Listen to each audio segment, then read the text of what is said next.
अब यूपीएससी की तैयारी के लिए दिल्ली या इलाहाबाद आने की जरूरत नहीं है, क्योंकि सिविल्स डेली कराने जा रहा है आपकी प्रिपरेशन सीडी यूट्यूब क्लासेस के माध्यम से, जहां हम लेकर आ रहे हैं डेली बेसिस पर करंट अफेयर्स और स्टैटिक पोर्शन के टॉपिक्स, प्रीलिम्स, मेंस और इंटरव्यू को मद्देनजर रखते हुए तमाम वीडियो लेक्चर्स और मेंटरशिप गाइडेंस, वो भी बिल्कुल निशुल्क। हम अपना टाइम इन्वेस्ट करते हैं ताकि आप अपना कीमती वक्त सही जगह सही डायरेक्शन में इस्तेमाल करें। Press the bell icon and subscribe to our channel to follow #CDRituals।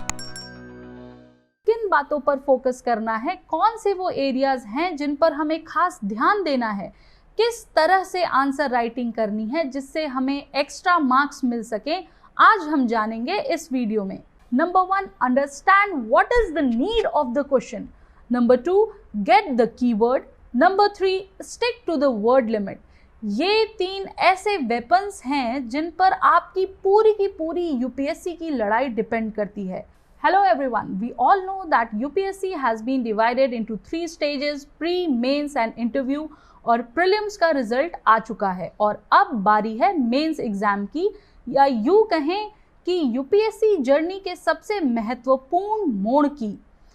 In prelims जहाँ we need to solve MCQs, in mains we have to write answers जिसकी हमने सबसे कम प्रैक्टिस की होती है, और इसीलिए for many students this second step is the most difficult one, and it will be until we give our best in practicing the mains answers. इसलिए हम आपके लिए लेकर आए हैं ये वीडियो लेक्चर जहां पर हमने कोशिश की है यूपीएससी टॉपर्स लाइक प्रतिभा वर्मा AIR 3 2019, हिमांशु जैन AIR 4 2019, नवनीत मान AIR 33 2019 की मेंस स्ट्रैटेजी और राइटिंग स्किल्स से रिलेटेड इंपॉर्टेंट पॉइंट्स को कवर करने की। किन बातों पर फोकस करना है, कौन से वो एरियाज हैं जिन पर हमें खास ध्यान देना है, किस तरह से आंसर राइटिंग करनी है जिससे हमें एक्स्ट्रा मार्क्स मिल सके, आज हम जानेंगे इस वीडियो में। The most important thing here is to note that from mains examination only our rank and merit is going to be decided. और जैसा कि हम जानते हैं that there are total 9 papers, out of which on the basis of 7 papers which equals to marks 1750 यानी 1750, इन्हीं marks पे हमारी मेरिट डिसाइड होती है। बहुत सारे कैंडिडेट्स मेंस एग्जाम में अच्छा परफॉर्म नहीं कर पाते हैं due to their poor writing skills and ignoring the facts depending on the mode of writing, such as using the keywords, a complete and crisp answer, presentation, language, word choice, word counts, etc. etc. So, अगर आप mains examination में अच्छे marks secure करना चाहते हैं, क्योंकि जब अच्छी मेरिट होगी तभी अच्छी रैंक होगी और आपको मनचाही सर्विसेज मिलेगी, इसके लिए कुछ पॉइंट्स आपको ध्यान में रखने होंगे। Number 1, understand what is the need of the question. Number 2, get the keyword. Number 3, stick to the word limit. ये 3 ऐसे वेपन्स हैं जिन पर आपकी पूरी की पूरी यूपीएससी की लड़ाई डिपेंड करती है। हर क्वेश्चन में आपने कुछ वर्ड्स अगर नोटिस किए हों, जैसे कि examine, explain, describe, analyse etcetera etcetera, mostly questions में ऐसे वर्ड मौजूद ही होते हैं और इन्हीं वर्ड्स के अकॉर्डिंग हमें अपने आंसर्स लिखने होते हैं, because these are the keywords indicating in what direction you need to answer the question. For example, question में अगर explain पूछा है और आप अगर कहीं critically describe कर आए तो आपके पूरे मार्क्स चले जाएंगे। बहुत से एस्पिरेंट्स ऐसे भी होंगे जिन्हें ये डिफरेंस मालूम ही नहीं होगा, कीवर्ड्स का पूरा खेल क्या है इससे अनभिज्ञ होंगे। But if you want to excel in mains and gain as much as marks to secure your seat in the final result, so you will have to understand the basic rule of the answer writing. When we are answering any question, the very first step here is to read the question properly and understand the need of the question by catching that particular keyword, that particular directive. I am going to explain here few of the keywords mostly seen in the examination. Number 1, comment.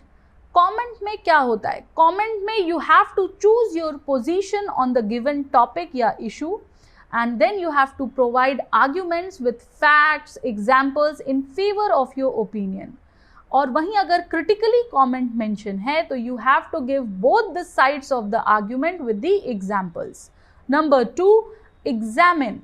Examine अगर आपको question में दिया है तो you are needed to probe deeper into the given topic and support your answer with the details like causes, implications, what are the way forward, suggestions, etc. लेकिन अगर critically examine दिया है तो you have to get into the details along with the causes and reasoning, strengths and weaknesses, mention the consequences, implications, actions taken for the issue at the hand. Number 3, discuss. अगर आप discuss देखें जैसे ही question के आगे, start covering broadly, mentioning strengths, weaknesses and positives and negatives. Mention causes, consequences as well along with that. Next is evaluate. अगर evaluate दिख रहा है क्वेश्चन में तो you have to start assessing both the sides of the statement or the topic given. You have to mention the worthiness or the usefulness of that particular statement. Mention briefly positives and negatives aspects of the statement or the topic. Next is analyze. Analyze देखते से ही start breaking the main idea into its constituent parts. Examine each part separately. Give each part their examples. Next is explain. Explain is the most simple. In explanation part, give clear reasons to show what, how, why. Elucidate का मतलब होता है to make something clear that was formerly confusing. तो आप सोचो कि अगर आपको कोई चीज क्लियर करनी है तो वहां आपको तर्क के साथ बात करनी पड़ेगी. So in this part bring clarity, cite evidences, examples, facts etcetera etcetera. ये तो थे हमारे कीवर्ड्स. आइए कुछ और पहलुओं को भी देखते हैं जिन्हें आपको ध्यान में रखना चाहिए. अगर मेंस में अच्छे नंबर लाने हैं तो आपको अभी से खुद को ट्रेन करना होगा to quickly identify the nature of the question. Most aspirants go to examination hall without knowing the subtle difference between the directive words and end up giving a very generalized answer which will not fetch you any extra marks but very general marks also. और ये basic difference भी आपको practice से ही याद होगा कि कब कहाँ कौन सा व्यू पॉइंट हमें लेकर आना है. आंसर राइटिंग का एक तरीका होता है जिसमें इंट्रो, बॉडी और कंक्लूजन 3 पार्ट्स के अंदर हम पूरे के पूरे आंसर को डिवाइड करते हैं. Introduction is the best part of the answer where you tell the reader what is awaiting for him in the next few paragraphs. तो उसके लिए जरूर प्रैक्टिस करें. Ask yourself how you can be the most creative person writing the introduction, because आपको लोगों से अलग बताना है, कुछ एक नया पॉइंट ऑफ व्यू लेकर आना है. You must state here your thesis in a clear statement. Introduction, remember, introduction is not the summary of your answer. It leads the reader to read your answer in clear manner. तो उसके according ही लिखिए.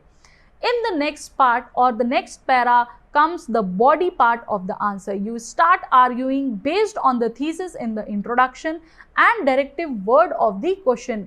ये सबसे easy part of the question होता है. Try to use mind maps, diagrams, comparisons, cite examples, evidences, etc. in this marks, and you will see you will surely get extra marks. Throughout your answer, you must remember the directive keyword. Split your answer into few small paragraphs or simply the bullet points containing one single idea that is the continuum of the previous paragraph. एक connectedness हमेशा बनी रहनी चाहिए आपके answer में, and an indicator to the next one.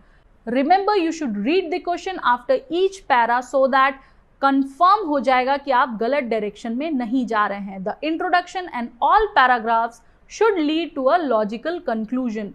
Don't repeat the question or introduction in your conclusion. Also, there is a wrong perception that your conclusion should always suggest something. No, you have to see according to the directives. Okay, कि आपको suggest करना है या नहीं. हर जगह suggestions नहीं, but yes, अगर कुछ जगहों पर आप suggestions देते हैं तो surely you will get the extra mark. The conclusion to your answer must always stem from the body part of your answer. It cannot be a separate part. कुछ खास बातें हैं जिनके यूज से हमें बचना है. Don't use the jargon, don't be overboard, don't use flowery or ornamental language. बढ़ा चढ़ाकर बात करनी ही नहीं है. Simplicity wins the heart. So be precise and effective. Make the examiner happy by giving him or her what they want to read or what exactly they are looking for. एक general view point तो सभी ने लिखा होगा, आपको उनसे अलग लिखना है. Finally, I would like to say that when you answer a question, you answer it. Don't dump the facts. Facts को भरने नहीं है कि एग्जामिनर परेशान हो जाए. Don't exhibit superfluous knowledge and end up getting mediocre marks. Rather, try to make your answer more creative, more unique. Put maps, charts, diagrams, etc. Hope the given info was useful and you liked it. Thank you. Jai Hind, Jai Bharat. Subscribe to our YouTube channel and press the bell icon on the YouTube app and never miss another update from Civils Daily.